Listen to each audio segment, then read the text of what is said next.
Welcome to Tenor Tech, where I solve the problems you didn't even know you had. You start by making sure hardware and environment are ready.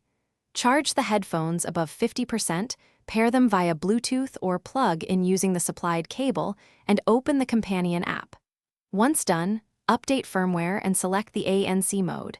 This ensures the system has current noise models.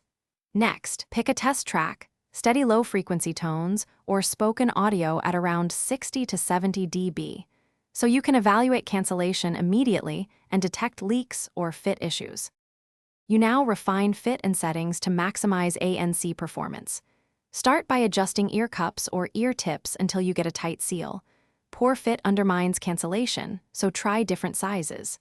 Then, use the app to toggle adaptive ANC, situational awareness, and EC. Perform quick A/B comparisons to hear differences.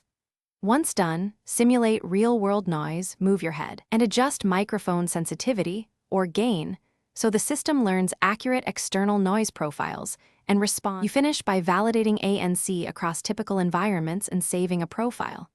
Walk through a bus, sit near an HVAC vent, and play transit noise samples to confirm consistent performance. Make sure to enable auto-adaptive features if available, and note battery load. ANC draws more power, so check range. If things go wrong, try a quick reset, reseat, or swap ear tips, and if you hear hiss or channel imbalance, temporarily disable adaptive ANC to isolate the problem before further adjustment. Thanks for watching. Subscribe to keep your life in tune.